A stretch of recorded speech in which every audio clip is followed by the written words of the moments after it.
it, do it, makes us harder, better, faster, stronger. When you lose the capability of doing something that comes so natural to you, like blinking your eyes or using your hands, or when you can no longer walk somewhere, you have no idea what that's like.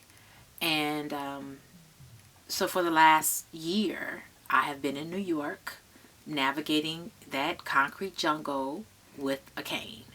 And up and down stairs, subway, trains, platforms, or whatever, from New York to New Jersey even, and as far away as deep New Jersey, I'm having to navigate with the cane. And it is a mindset. So my mind was, I'm here. I've got to go.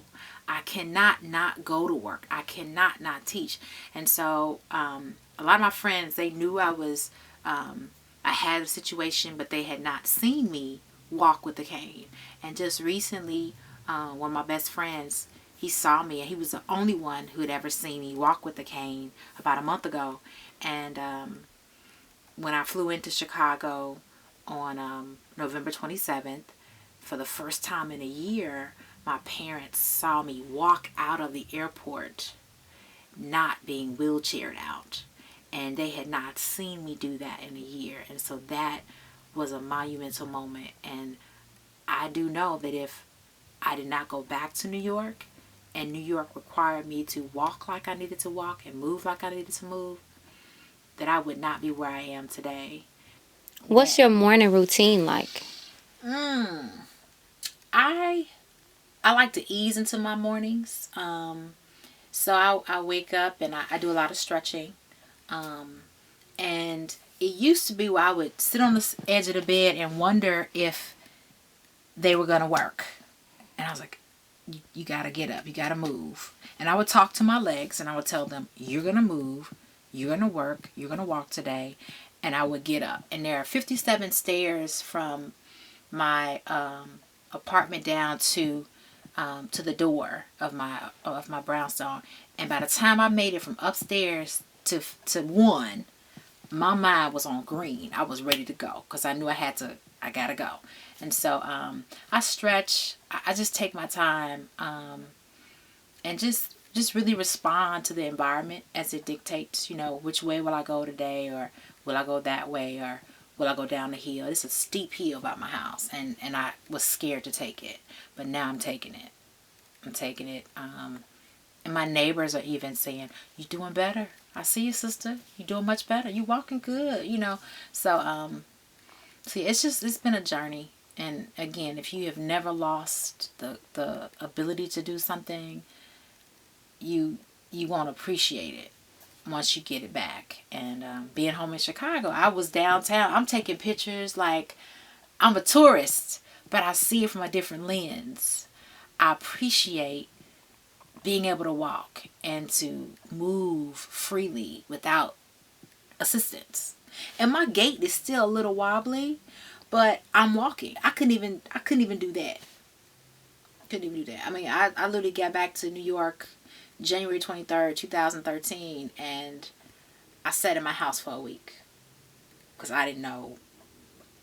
I was like, what am I going to do? It's icy, it's wet. How do I get from here to across the river? Because I was teaching in Newark, and I had to figure it out. And so I would take cabs to certain parts, then the train to another part, and then I would go. So I had to piece it together, you know, so that I wouldn't hurt myself. But I had to go. I had to work. I teach college, so I couldn't not go. And so just that mindset. And I had a friend, have a friend. He said to me, he said, "Stress did this to you?" And I said, yeah. He said, well, if stress did it, love will undo it. And so he's been rocking with me for the last year. And just his mindset of like, you got to make it happen. Mind over matter. Pray, meditate. And so, I guess I could say his name. His name is Corey King Wise. Just an awesome brother. And he knows about not being able to use certain things and have liberties taken away. So he was encouraging to me to, you could do it. He actually said to me, so you walk a little funny. I'll walk with you.